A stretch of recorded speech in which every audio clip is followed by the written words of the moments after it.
نحمده ونصلي على رسوله الكريم اما بعد فاعوذ بالله من الشيطان الرجيم بسم الله الرحمن الرحيم رب اشرح لي صدري ويسر لي امري واحلل عقدة من لساني يفقهوا قولي۔ کل ہم نے عمرے کے بارے میں پڑھا تھا کہ کس فعل پر عمرہ تمام ہو جاتا ہے، مکمل ہو جاتا ہے۔ حج تمتع کرنے والے حج کے مہینوں میں احرام کے ساتھ جب میقات کراس کرتے ہیں تو پہلے عمرہ کرتے ہیں، عمرہ کرنے کے بعد احرام کھول دیتے ہیں اور باقی دن مکہ میں گزارتے ہیں، یا بعض لوگ اس دوران کچھ دن مدینہ میں گزار کر واپس آتے ہیں۔ یہ دن بہت قیمتی دن ہوتے ہیں۔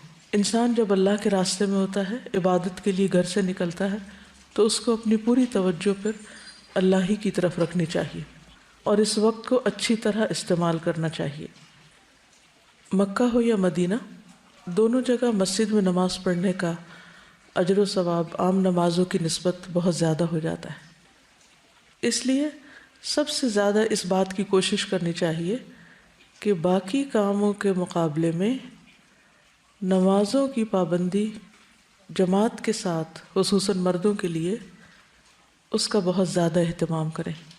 پوری کوشش کے ساتھ وقت سے پہلے مسجد پہنچ جائیں تاکہ تحیۃ المسجد ادا کر سکیں، اذان سن سکیں، اس کا جواب دے سکیں، پھر اذان اور اقامت کے بیچ کے وقت میں سنت ادا کرنے کے ساتھ ساتھ مختلف دعائیں مانگیں، کیونکہ وہ دعاؤں کی قبولیت کا وقت ہوتا ہے۔ اس لیے خاص طور پر دن کا ٹائم ٹیبل وہاں رہتے ہوئے اس طرح بنانا چاہیے کہ نمازوں کے اوقات کی حفاظت ہو سکے۔ ویسے تو ساری زندگی میں یہ کرنا چاہیے، حافظوا علی الصلوات والصلاۃ الوسطی وقوموا للہ قانتین، نمازوں کی حفاظت کرو، خاص طور پر درمیانی نماز کی۔ لیکن چونکہ وہاں جا کر انسان ایک ٹریننگ سے بھی گزر رہا ہوتا ہے، ایک تربیتی مرحلے سے گزر رہا ہوتا ہے، تو اس میں انسان کو سب سے زیادہ اہمیت اور سب سے زیادہ اس کا فوکس نماز پر ہی ہونا چاہیے، تاکہ کسی نماز کی ایک رکعت بھی نہ چھوٹے اس سے۔ یعنی اپنے تمام تر معمولات، سارا اسکیجول اس طرح بنے کہ پوری نماز ادا ہو سکے۔ پھر اسی طرح نماز کے بعد بھی اگر انسان حرم میں بیٹھے تلاوت کرے، ذکر اذکار کرے، لوگوں سے میل ملاقات کرے، مختلف لوگوں کو آبزرو کرے، ان سے کچھ سیکھے، کچھ ان کو سکھائے، امر بالمعروف کرے، نہی عن المنکر کرے، تو یہ تمام چیزیں سفر حج کا ایک حصہ ہیں۔ اور زیادہ سے زیادہ وقت، یعنی حج تو چند مناسک کے ادا کرنے کا نام ہے، لیکن مکہ اور مدینہ میں اپنی موجودگی کے وقت کو غنیمت جانیں کہ معلوم نہیں یہ وقت دوبارہ ہاتھ آئے یا نہ آئے۔ اس لیے بازاروں میں گھومنے پھرنے، ادھر ادھر کی شاپنگ کرنے، یا لوگوں سے ملاقات کرنے، یا اور چیزوں کی طرف دھیان کرنے کی بنسبت زیادہ زیادہ عبادت کی طرف توجہ رہے۔ نمازوں، قرآن پاک کی تلاوت اور اذکار کے علاوہ کثرت سے طواف کرے۔ نفلی طواف دن میں جتنی دفعہ چاہے انسان کر سکتا ہے، الا یہ کہ آخری دنوں میں بہت رش بڑھ جاتا ہے حج کے قریب ترین دنوں میں، تو اس میں پھر خواتین کو ذرا پرہیز کرنے کی ضرورت ہے، خصوصاً ایسے اوقات میں جب بہت رش ہو۔ اس کے علاوہ حج کے کچھ آداب ہیں جنہیں ملحوظ رکھنا چاہیے۔ ہر چیز کے کچھ مینرز ہوتے ہیں۔ کسی بھی جگہ رہنے، کسی بھی جگہ پر جانے میں کیا کیا چیزیں ضروری ہیں، وہ ہم سب کو عام طور پر معلوم ہوتی ہیں یا جانے سے پہلے ہم معلوم کرتے ہیں۔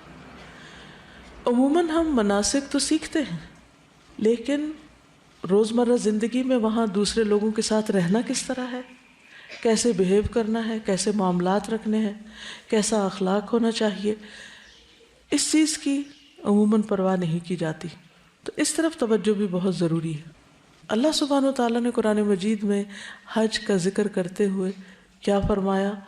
فَمَنْ فَرَضَ فِيهِنَّ الْحَجَّ فَلَا رَفَثَ وَلَا فُسُوقَ وَلَا جِدَالَ فِي الْحَجِّ، اور اسی طرح وَتَزَوَّدُوا فَإِنَّ خَيْرَ الزَّادِ التَّقْوَى، جاتے ہوئے ساتھ تقوی لے جائیں، اور وہاں پر جن چیزوں سے پرہیز کرنا ہے وہ رفث، فسوق اور جدال ہے۔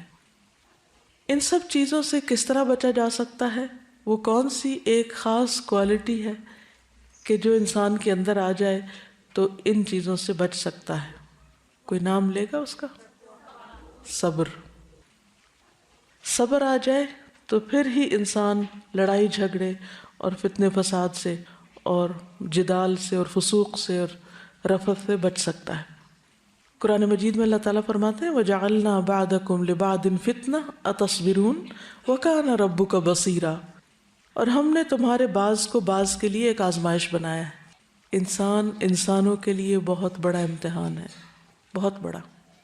ہم اپنے آس پاس کے لوگوں کی وجہ سے ہی خوش ہوتے ہیں، اور انہی کی حرکتوں کی وجہ سے یا تکلیف دہ حرکتوں کی وجہ سے ہم غصے میں آتے ہیں یا ناراض ہوتے ہیں یا پریشان ہوتے ہیں یا اداس ہوتے ہیں۔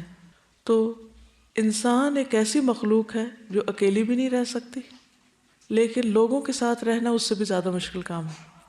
ہم کسی حال میں بھی راضی نہیں ہوتے، اور یہ ایک بہت بڑا امتحان ہے ہم سب کا۔ جن لوگوں سے ہمیں فائدے پہنچتے ہیں ان سے نقصان بھی پہنچتے ہیں، اور جن سے کبھی تکلیف پہنچتی ہے ان سے خوشیاں بھی ملتی ہیں۔ اس لیے ہمیں صبر سے کام لینا ہوگا اگر ہم واقعی زندگی کے اس سفر میں کامیاب ہونا چاہتے ہیں، اور خصوصاً حج کے سفر میں۔ جب بھی کسی کی طرف سے کوئی تکلیف پہنچے تو یہ کہہ کے صبر کر لے، یا یہ سوچ کے صبر کر لے کہ اس شخص سے فلاں اور فلاں فائدہ بھی تو مجھے پہنچا ہے۔ جب ہم کسی کے احسانات یاد رکھتے ہیں تو ہمیں اس کی طرف سے پہنچنے والی تکلیف بہت کم محسوس ہوتی، اور پھر ان الحسنات یذہبن السیئات، لوگوں کے اچھے رویوں کو یاد رکھنا ان کے تکلیف دہ رویوں کو بھلا دیتا ہے۔ نبی صلی اللہ علیہ وسلم نے فرمایا وہ مومن جو لوگوں سے ملتا جلتا ہے اور ان کی طرف سے آنے والی تکالیف پر صبر کرتا ہے، وہ اس مومن سے اجر و ثواب میں کہیں زیادہ ہے جو لوگوں سے میل جول نہیں رکھتا کہ ان کی تکالیف پر صبر کرنے کی نوبت آئے۔ جب آپ ملیں گے ہی نہیں کسی سے تو آپ کو تکلیف ہی نہیں پہنچے گی، جب تکلیف ہی نہیں پہنچے گی تو آپ صبر کہاں کریں گے؟ صبر کی نوبت ہی نہیں آئے گی، تو صبر نہیں ہوگا تو اجر کہاں سے آئے گا؟ تو اس لیے اس اجر تک پہنچنے کے لیے لوگوں سے ملنا جلنا ضروری ہے۔ لوگوں کے علاوہ ہماری روزمرہ کی جو مشغولیات ہیں یا مصروفیات ہیں، اور روزمرہ کے پروگرام کا لازمی حصہ وہ کھانا پینا ہوتا ہے، جو حج میں بھی جاری رہتا ہے۔ عام طور پر لوگ وہاں کھانے پینے کی شکایات کرتے نظر آتے ہیں یا تبصرہ کرتے رہتے ہیں کھانے پر۔ کھانے سے پہلے اس بات کی فکر لگی رہتی ہے کہ کہاں سے کھائیں گے، کیا کھائیں گے۔ جب کھانا سامنے آتا ہے تو کچھ اس وقت باتیں بناتے ہیں، کچھ کھانے کے بعد۔ کیا ہم ان تبصروں سے رک نہیں سکتے؟ رک سکتے ہیں اگر ہماری زندگی میں کوئی اعلیٰ مقاصد ہو۔ تو کیا کرنا چاہیے؟ صبر کے ساتھ ساتھ شکر، جو بھی ملے اسے کھا لیں اور شکر ادا کریں۔ حدیث میں آتا ہے اللہ تعالیٰ اس بندے سے خوش ہوتا ہے جو ایک لقمہ کھا کر اس پر اللہ کا شکر ادا کرے، یا ایک گھونٹ پیے اور اس پر اللہ کا شکر ادا کرے۔ تو کھا پی کر کیا کرنا چاہیے؟ شکر ادا کرنا چاہیے جو بھی ملے۔ اگرچہ یہ باتیں میں حج کی مناسبت سے کر رہی ہوں، لیکن ان کو آپ یہاں بھی استعمال کر سکتے ہیں، ان سے فائدہ اٹھا سکتے ہیں، خصوصاً اگر آپ ہاسٹل میں رہ رہے ہو، کیونکہ ہاسٹل میں رہنا بھی ایسے ہی جیسے حج پہ جا کے رہنا۔ وہاں بھی اسی طرح لوگ ایک ایک کمرے میں کئی اکٹھے ہی رہ رہے ہوتے ہیں، اور ہر وقت ایک ہجوم کا سا سما ہوتا ہے۔ پھر سکینت اختیار کرنا۔ نبی صلی اللہ علیہ وسلم نے عرفہ کے دن فرمایا ایھا الناس علیکم بالسکینۃ فإن البر لیس بالایداع۔ صحیح بخاری۔ لوگو آہستگی اور وقار کو اپنے اوپر لازم کر لو، اونٹوں کو تیز دوڑانا کوئی نیکی نہیں۔ نہیں ہٹو بچو، شور ہنگامہ، پش کرنا، چیخنا چلانا، یہ مسلمان کے اخلاق کے منافی ہے۔ اور چال میں بھی وقار ہونا چاہیے، گفتگو میں وقار اور ٹھہراؤ ہونا چاہیے، معاملات کے اندر بھی اسی طرح شودی حرکتیں نہیں کرنی چاہیے۔ اس کا مجھے اردو اور انگریزی نہیں آتا۔ کچھ لوگ اعتدال میں نہیں رہتے، یا وہ غصے میں بھڑک رہے ہوتے ہیں یا وہ خوشی سے نہال ہو رہے ہوتے ہیں۔ بھائی درمیان میں رہو، ٹھہر جاؤ، سکینت اختیار کرو. خصوصاً عورتوں کے لیے بہت مشکل ہے، لیکن کوشش کرنے پر آپ یہ عادت اور سیرت اختیار کر سکتے. آپ ہی میں کچھ لوگ میں دیکھتی ہوں کہ ان کے اندر ماشاءاللہ بے پناہ ٹھہراؤ ہوتا ہے. تو ایسے لوگوں کو دیکھا کریں کہ وہ کس طرح بات کر رہے ہیں، کس طرح چل رہے ہیں، کیا کر رہے ہیں، کیونکہ انسان دیکھ کر بہت کچھ سیکھ سکتا ہے. پھر اپنی ذات سے دوسروں کو سکون اور تسلی دینا. انس بن مالک رضی اللہ عنہ سے روایت ہے کہ نبی صلی اللہ علیہ وسلم نے فرمایا یسروا ولا تعسروا وسکنوا ولا تنفروا. آسانی پیدا کرو، تنگی پیدا نہ کرو، لوگوں کو تسلی اور سکون دو، نفرت نہ دلاؤ. یعنی جہاں چاروں طرف آپ کے لوگ ہی لوگ ہوں وہاں پر آپ کے لیے نیکی کرنے کے مواقع بڑھ جاتے ہیں. آپ اس نگاہ سے لوگوں کو دیکھیں کہ کہاں، کس وقت، کب، کیسے کس کے کام آ سکتا ہوں. میں کسی کی کیا مدد کر سکتا ہوں، کیا خدمت کر سکتا ہوں، کسی کو کوئی بھلی بات بتا سکتا ہوں، کسی سے کوئی تکلیف دور کر سکتا ہوں، کسی کو آرام پہنچا سکتا ہوں. لیکن یہ سارے کام کرتے کرتے ساتھ ہی ذکر اذکار جاری رہنے چاہیے. بعض لوگ جب دوسروں کی مدد کرنے لگتے ہیں تو ادھر ادھر کی فضول باتیں شروع کر دیتے ہیں، وہ کوئی غیبت شروع کر دیتے ہیں، کسی پہ تبصرہ، کسی پہ ہنس رہے ہیں، کسی کا مذاق اڑا رہے ہیں، کام بھی کر رہے ہیں لیکن ساتھ ایسی حرکتیں کر رہے ہیں. تو اس کی بجائے کیا کرنا چاہیے؟ یا تو اچھی بات کریں، آپ پھر خاموش رہیں، اور خاموشی سے بہتر ہے اللہ کا ذکر. جب نبی صلی اللہ علیہ وسلم سے بہترین حج کے بارے میں پوچھا گیا تو آپ نے کیا فرمایا کہ سب سے اچھا حج کون سا ہے؟ جس میں کثرت سے اللہ کا ذکر ہو. رسول اللہ صلی اللہ علیہ وسلم نے فرمایا خیر العمل ان تفارق الدنیا ولسانک رطب من ذکر اللہ. بہترین عمل یہ ہے کہ جب تو دنیا سے رخصت ہو تو تیری زبان اللہ کے ذکر سے تر ہو. لیکن یہ اسی وقت ہو سکتا ہے جب عام دنوں میں ہمیں کثرت سے ذکر کی عادت ہو. نبی صلی اللہ علیہ وسلم نے فرمایا 3 لوگوں کی دعا رد نہیں کی جاتی، ان میں سے ایک اللہ کا بہت زیادہ ذکر کرنے والا. یعنی اگر آپ اللہ کا بہت ذکر کریں تو اس کا فائدہ کیا ہوگا؟ آپ کی دعائیں قبول ہوں گی، اور ہر شخص یہ چاہتا ہے کہ اس کی دعا قبول ہو، اور اس کو خوش قسمت سمجھتے ہیں ہم جس کی دعائیں قبول ہو رہی ہیں. پھر امیر کی اطاعت. وبرہ کہتے ہیں میں نے عبداللہ بن عمر رضی اللہ عنہ سے پوچھا میں کنکریاں کس وقت ماروں؟ تو انہوں نے فرمایا جب تمہارا امام مارے تو تم بھی مارو. عموماً گروپس میں حج ہوتا ہے، چاہے فیملی کا ہو یا کسی ملک سے جب آپ جا رہے ہو تو اس وقت اکٹھے حج کر رہے ہو، تو اس میں ہر شخص کو اپنی الگ الگ راہ نہیں پکڑنی چاہیے اور اپنی مرضی سے قافلے سے ادھر ادھر نہیں بھٹک جانا چاہیے، کیونکہ کچھ پتہ نہیں کہ اتنے رش میں کوئی کچلا جائے، کسی کو ہارٹ اٹیک ہو جائے، کچھ ہو جائے، اور پھر آپ کو کوئی پہچانتا نہ ہو، جانتا نہ ہو تو کتنی مشکل ہو، یا آپ راستہ ہی نہ کھو بیٹھیں، یا غلطی سے کسی لمبے راستے پہ نہ پڑ جائیں اور بلا وجہ کی مشقت میں پڑ جائیں اور آپ بہت سی اور دیگر خیر سے محروم ہو جائیں. تو اس لیے حج کے سفر میں اور کسی بھی اجتماعی سفر میں، خواہ کوئی ٹرپ ہو، کیا کرنا چاہیے؟ انسٹرکشنز کو غور سے سننا چاہیے اور ان کو فالو کرنا چاہیے، چاہے وہ گروپ ٹائم ہو یا کلاس روم ہو یا سفر میں ہو یا پھر حج پہ ہو.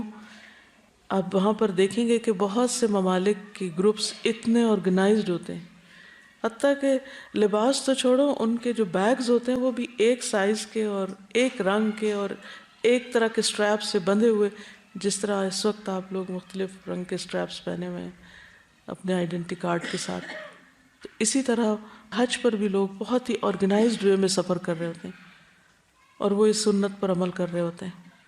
اپنی مرضی کرنے میں سہولت تو بہت ہوتی ہے، لیکن بتائیے کہ کیا ہمیشہ ہی سہولت ہوتی یا مشکل بھی ہوتی ہے؟ کبھی کیا مشکل ہوتی؟ کیا مشکل ہوتی؟ اپنے گروپ کے ساتھ جاتا ہے اور اپنی مرضی سے بغیر کسی انسٹرکٹر کو بتائے وہ چلا جاتا ہے اور گروپ کہیں اور چلا جاتا ہے. تو بہت سارے لوگ ایسے دیکھے گئے ہیں جو پورا حج کے دورانیے میں اکیلے بیٹھے رہتے ہیں، نہ وہ اس جگہ سے کہیں اور جا سکتے ہیں، ان کو کچھ معلوم نہیں ہوتا، اور اکثر بزرگوں کے ساتھ بھی ایسا ہوتا ہے. بالکل. جی ہاں، ایک دوسرے کی سپورٹ نہیں ملتی. ہم اپنے علاوہ دوسروں کا بھی وقت ضائع کرتے ہیں کیونکہ وہ بیٹھے انتظار کرتے رہتے ہیں کہ کب لوگ واپس آئیں اور ہم اگلا سٹیپ شروع کریں. تو اس لیے اس سے بہت زیادہ پرہیز کرنا چاہیے کہ جہاں بھی آپ اکٹھے ہو کر جائیں اکٹھے ہو کر رہیں تو جو وقت بتایا جائے، جو جگہ بتائی جائے اس کی پابندی کریں، ورنہ آپ خود کو بھی مصیبت میں ڈالیں گے اور دوسروں کو بھی۔ پھر لڑائی جھگڑے سے بچنا، بہت زیادہ مواقع ہوتے ہیں وہاں لڑنے کے، لیکن اللہ تعالیٰ نے خاص طور پر مینشن کیا ولا جدال، لڑنا تو ہے ہی نہیں۔ نبی صلی اللہ علیہ وسلم نے جب حدیبیہ میں پڑاؤ ڈالا تو ان کے ایک خیر خواہ نے خبر دی کہ میں کعب بن لؤی اور عامر بن لؤی کو پیچھے چھوڑ کر آ رہا ہوں، جنہوں نے حدیبیہ کے پانی کے ذخیروں پر اپنا پڑاؤ ڈال دیا ہے، ان کے ساتھ بکثرت دودھ دینے والی اونٹنیاں اپنے بچوں کے ساتھ ہیں، وہ آپ سے لڑیں گے اور آپ کے بیت اللہ پہنچنے میں رکاوٹ بنیں گے۔ لیکن آپ نے فرمایا ہم کسی سے لڑنے نہیں آئے، ہم صرف عمرے کے ارادے سے آئے ہیں۔ تو جو اللہ کے راستے میں ہوتا ہے، یعنی حج یا عمرے کے سفر میں، جو بالکل پیسفل سفر ہوتا ہے، کوئی آپ سے لڑنا بھی چاہے یا لڑائی چھیڑے بھی تو آپ اس کو موقع نہ دیں۔ بعض لوگوں کو پیچھے سے عادت ہوتی ہے اور ان کا کھانا ہضم نہیں ہوتا جب تک وہ لڑ نہ چکیں، تو پھر وہاں اگر موقع نہیں ملے تو ان کا موڈ آف رہتا ہے۔ تو پھر جب پتہ ہو ایک شخص کی عادت کا کہ اس کو لڑنے کی عادت ہے اور اس سے آپ آرام سے بھی کوئی بات کریں گے تو لڑ کے ہی جواب دے گا، تو بس بات کو سمجھ لیں کہ اس نے لڑنا ہے اور ایکسپیکٹ کیا کریں کہ میں سیدھی بات بھی کروں گا تو یہ الٹا جواب دے گا۔ ہوتا ہے نا، ایسے لوگ ہوتے ہیں، ہر جگہ ہوتے ہیں۔ تو جب زندگی میں آپ لوگوں کے مزاج سمجھ جاتے ہیں تو آپ کو معاملہ کرنے میں بہت آسانی ہو جاتی ہے۔ جس چیز کو آپ ایکسپیکٹ کر رہے ہوتے جب وہ سامنے آ جاتی ہے تو آپ کہتے ہیں تو نارمل ہے، سو واٹ، یہ تو ہونا ہی تھا۔ پہلے سے آپ انتظار میں ہوتے اچھا وہ کیا ہوتا ہے۔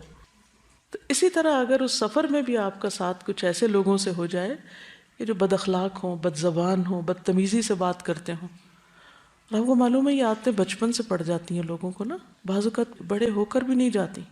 وہ کسی بھی مقام پہ پہنچ جائیں لیکن ان کے پھر اخلاق نہیں بدلتے، کیونکہ وہ ان ماحول کی پیداوار ہے نا۔ وہ بعض اوقات ان کے بس کی بات نہیں ہوتی، ان کو سمجھ بھی نہیں ہوتی وہ کیا بول رہے ہیں، کیا کہہ رہے ہیں، احساس بھی نہیں ہوتا، چھوٹ چھوٹ کے تانے دیتے جاتے ہیں اور وہ اس کو اپنے بڑی سمارٹنیس سمجھتے ہیں، حالانکہ انتہا درجے کی بد اخلاقی ہوتی ہے۔ اور خصوصاً اگر لوگوں کو یہ پتا ہو کہ آپ قرآن پڑھے ہوئے ہیں یا آپ دین پر چلنے والے ہیں اور پھر آپ سے یہ بد اخلاقیاں سرزد ہو رہی ہوں تو آپ دین کو بھی، قرآن کو بھی، باقی چیزوں کو بھی بدنام کر رہے ہیں، حالانکہ دین یہ تعلیم نہیں دیتا۔ یہ لوگوں کے اپنے اخلاق، مزاج، ان کے خاندان، ان کے ماحول ہوتے ہیں جن کا وہ رنگ چڑھائے ہوئے ہوتے ہیں اپنے اوپر۔ تو جب کوئی لڑنے جا رہا ہو تو پھر کنارہ کشی کر لیں۔ مسور بن مخرمہ سے روایت ہے کہ رسول اللہ صلی اللہ علیہ وسلم صلح حدیبیہ کے موقع پر مکہ جا رہے تھے، ابھی آپ راستے میں تھے کہ آپ نے فرمایا خالد بن ولید قریش کے سواروں کے ساتھ ہماری نقل و حرکت کا اندازہ لگانے کے لیے مقام غمیم میں مقیم ہے، اس لیے تم لوگ داہنی طرف ہو جاؤ۔ بس اللہ کی قسم خالد کو ان کے متعلق کچھ بھی علم نہ ہو سکا، یعنی وہ پتہ چلانے کے لیے کس طرح مسلمان جا رہے ہیں وہ دیکھنا چاہتے تھے، تو نبی صلی اللہ علیہ وسلم نے رستہ ہی بدل دیا۔ جب آپ کو پتہ ہو کہ لڑنے والا وہ سامنے سے آ رہا ہے تو آپ کیا کریں؟ بہادری کا مظاہرہ کریں، آستینیں چڑھانے لگیں؟ نہیں، رستہ بدل دیں، لوگوں کے ساتھ اچھے اخلاق سے پیش آئیں۔ یعنی یہ تو اس صورت میں جب کوئی آپ سے لڑنے آ رہا ہو، لیکن آپ خود جب معاملہ کریں تو اچھی طرح کریں۔ حدیث میں آتا ہے جہاں کہیں بھی ہو اللہ سے ڈرو، برائی کے بعد بھلائی کرو تاکہ وہ اسے مٹا دے، اور لوگوں سے اچھے اخلاق سے پیش آؤ۔ ہم انسان ہیں، غلطی، کمی، کمزوری ہم سب سے ہو جاتی، لیکن اس کے بعد کوشش کریں کہ پھر اچھا سلوک کر لیں، حسن اخلاق سے معاملہ کر لیں۔ نبی صلی اللہ علیہ وسلم نے فرمایا تم میں سب سے بہتر وہ ہے جس سے خیر کی امید ہو، یعنی آپ جب اس سے بات کریں تو آپ کو یہ اطمینان ہو کہ اس شخص سے مجھے خیر ہی ملے گی، کوئی بھلائی نصیب ہوگی، اور اس کے شر سے امن ہو، اور سب سے بدتر وہ ہے جس سے خیر کی توقع نہ ہو اور اس کے شر سے امن نہ ہو۔ پھر زبان کی حفاظت، اس پہ خصوصی دھیان دیں، اس کو لاک میں رکھیں، ناشکری کے جملے نہ بولیں جو اللہ کی ناراضگی کا باعث ہوں۔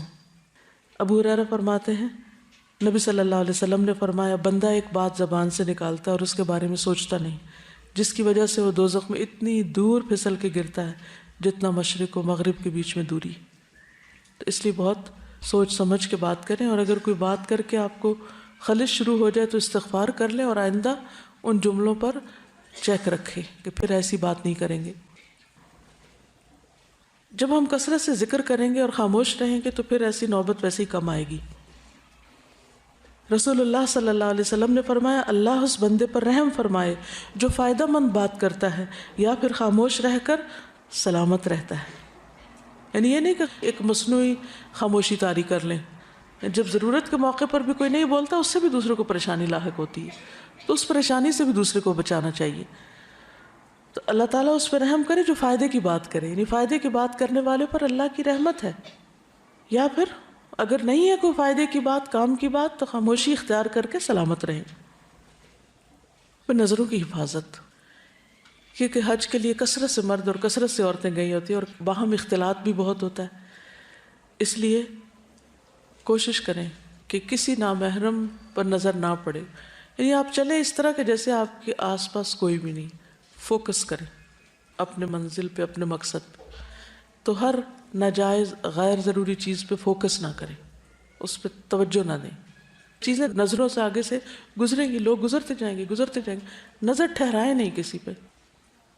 ہر شخص کو یہ معلوم ہے کہ نظروں سے اگنور کرنا کیا ہوتا ہے، کس طرح انسان اپنی حفاظت کر سکتا ہے۔ لوگوں کے ہجوم میں، بھیڑ میں، جب چاروں طرف بھی مرد ہوں تو بھی آپ کو طریقہ آنا چاہیے کہ آپ نے اپنی نگاہ کی حفاظت کس طرح کرنی ہے۔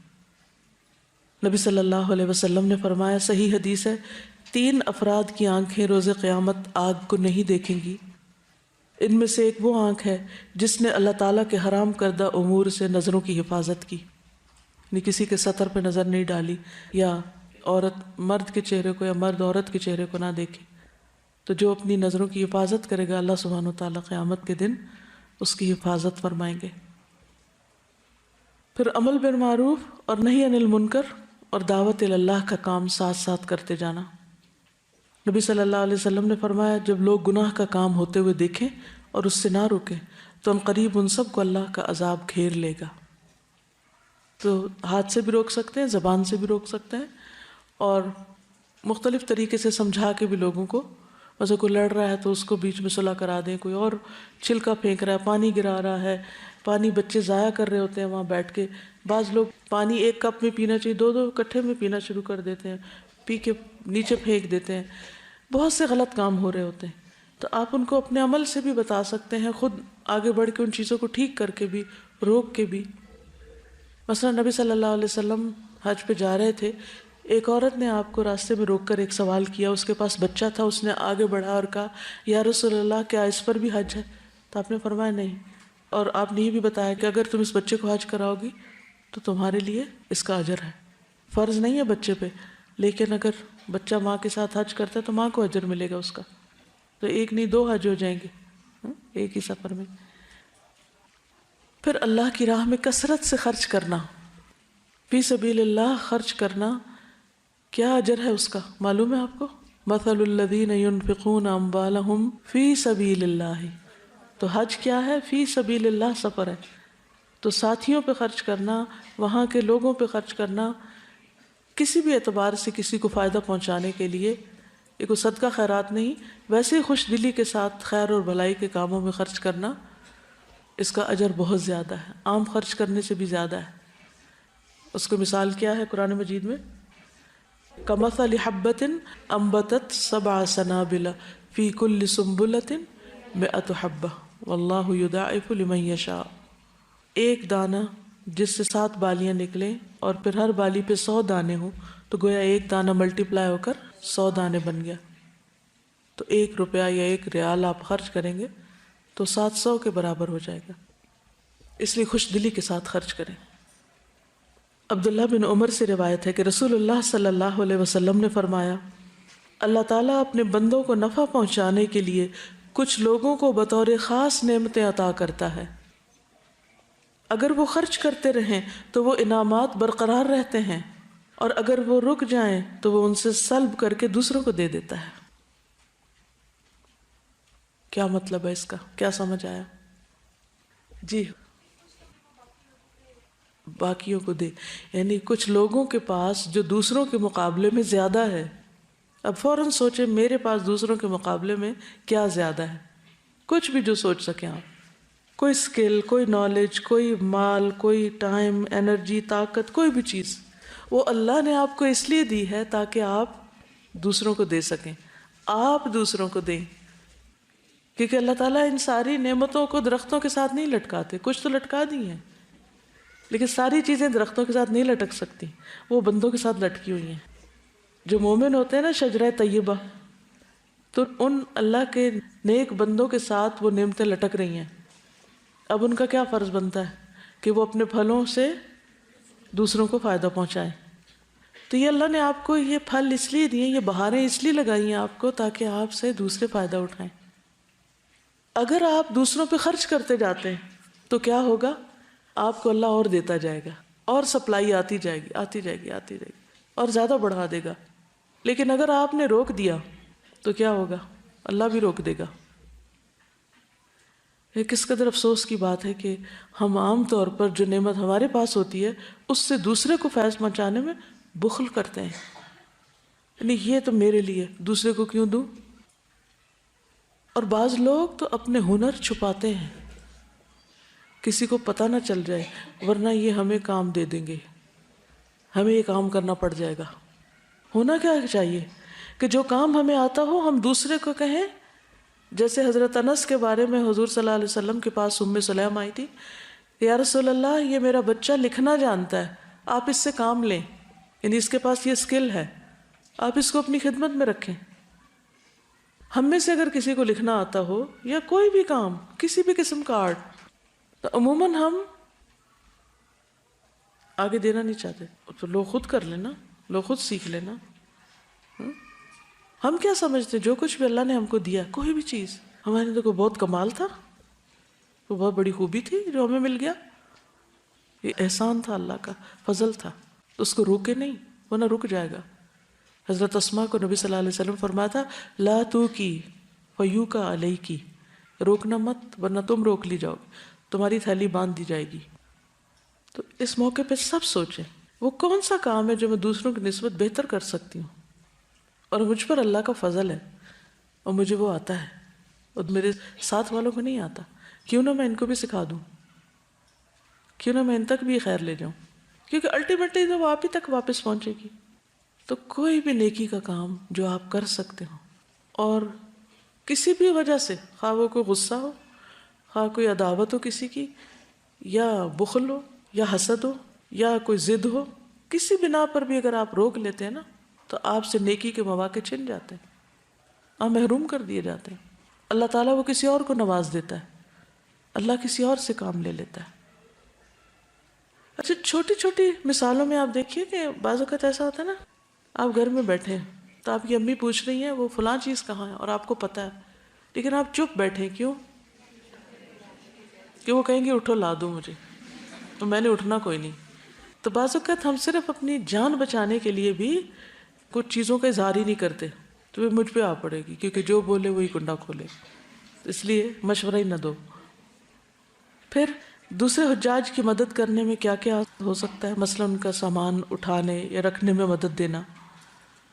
نبی صلی اللہ علیہ وسلم نے فرمایا جس نے کسی مسلمان سے دنیا کا کوئی دکھ دور کیا، اللہ عز و جل اس سے قیامت کے روز کا کوئی دکھ دور کر دے گا، اور جس نے کسی مشکل میں پڑے شخص کے لیے آسانی کی، اللہ تعالیٰ اس کے لیے دنیا اور آخرت میں آسانی کرے گا، اور جس نے کسی مسلمان کی پردہ پوشی کی، اللہ تعالیٰ دنیا اور آخرت میں اس کی پردہ پوشی کرے گا۔ اللہ تعالیٰ اس وقت تک بندے کی مدد میں رہتا ہے جب تک کہ بندہ اپنے بھائی کی مدد میں رہے۔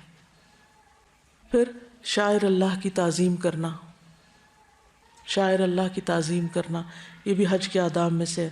وَمَن يُعَظِّمْ شَعَائِرَ اللَّهِ فَإِنَّهَا مِن تَقْوَى الْقُلُوبِ۔ کیا کیا شاعر اللہ ہیں؟ مثلاً جتنے بھی مناسک ہیں وہاں، خاص طور پہ مسجد ہے، کعبہ شریف ہے، اس کے آس پاس کی جگہ ہے، تو وہاں شور ہنگامے سے بچنا، لڑائی سے اور ایسے کام کرنے سے جو مسجد کے ادب کے خلاف ہوں۔ بعض لوگ وہاں کوڑا بکھیر دیتے ہیں، صفائی کا لحاظ نہیں رکھتے، کعبہ کی طرف وہاں بھی پاؤں کر کے لیٹ جاتے ہیں، قرآن مجید نیچے رکھ دیتے ہیں۔ تو یہ ساری چیزیں جو ہیں یہ ناپسندیدہ ہیں۔ پھر یہ کہ اپنے آپ کو بیکار چیزوں سے دور رکھنا، بیکار گفتگو، بیکار کام، غیر ضروری مصروفیات، کیونکہ گنتی کے چند دن ہیں، یہ بھی ان سے پورا فائدہ اٹھانا چاہیے۔ اور ویسے بھی انسان کے اسلام کی خوبی یہ ہے کہ وہ بیکار کاموں کو چھوڑ دے. پھر دوسروں کی ضروریات کا خیال رکھنا، کسی کو پانی پلا دینا، کسی کو کھانا لا کر دے دینا.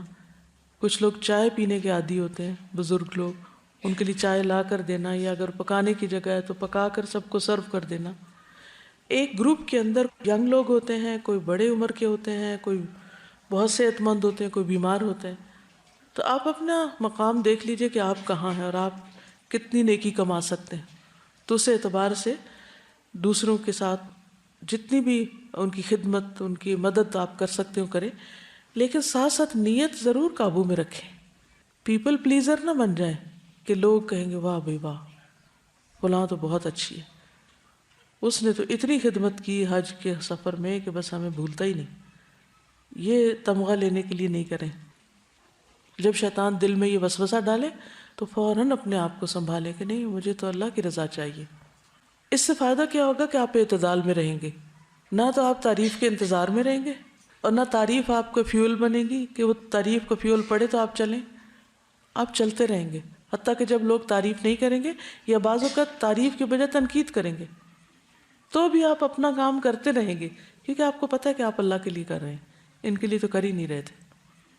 پھر یہ ہے کہ اس راستے میں جو تکلیفیں ہیں ان کا ذکر نہ کریں اور ان کو بہت زیادہ بار بار دہرائیں نہیں، کیونکہ مومن کو تو عام حالات میں اگر ایک کانٹا بھی چپ جاتا ہے تو اس پر بھی اجر ہے. اور یہ تو اللہ کے راستے کا سفر ہے، کیونکہ شکوہ کس سے کر رہے ہیں کہ اللہ تیرے راستے میں یہ اور یہ مشکل پیش آئی. نہیں، نادانی میں بھی ایسی باتیں نہ کریں، کیونکہ جو مسلمان جب اس کو دنیا میں کوئی کانٹا بھی چبھے اور اس پر وہ ثواب کی نیت سے صبر کرے تو اس وجہ سے اللہ تعالیٰ قیامت کے دن اس کے گناہ معاف کر دیں گے. تو ہائے ہائے نہیں بچائے رکھنا چاہیے. پھر اسی طرح اگر بیمار ہو جائیں حج کے سفر میں، علاج دوا کے ساتھ ساتھ اپنے ساتھیوں کو، آس پاس کے لوگوں کو تنگ نہ کریں، پریشان نہ کریں. بخار بھی چڑھے تو جسم سے اس طرح گناہ جھڑتے ہیں جیسے سوکھے پتے درخت سے جھڑتے ہیں. تو یہ سارے گناہوں کو جھاڑنے کے طریقے ہوتے ہیں، تو اس کا بھی بہت ذکر نہ کریں. پھر دوسروں میں صلح کروانا. بعض اوقات آپ کے گروپ میں 2 لوگ آپس میں لڑ بیٹھتے ہیں اور وہ بولنا چالنا چھوڑ دیتے ہیں. صلح کرانا کتنی بڑی نیکی ہے. نماز، روزے، حج، زکوٰۃ سے بھی بڑی، اجر و ثواب میں بڑھ جاتی. کیونکہ ہوتا یہ ہے کہ جب 2 لوگوں کی لڑائی ہو جاتی ہے یا آپس میں کوئی مس انڈرسٹینڈنگ ہوتی ہے، پھر آپ کو غیبت بھی سننی پڑتی ہے اور بدگمانیاں بھی بعض اوقات آپ کے دل میں آ جاتی ہیں اور بعض اوقات دوسروں کو آپ بلٹل کرنے لگتے ہیں. تو بہتر ہے کہ جلد از جلد ان کی دوستی کرا دی جائے. اس سے انشاءاللہ تعالیٰ آپ کے حج کا سفر جو ہے وہ خوشی سے گزرے گا.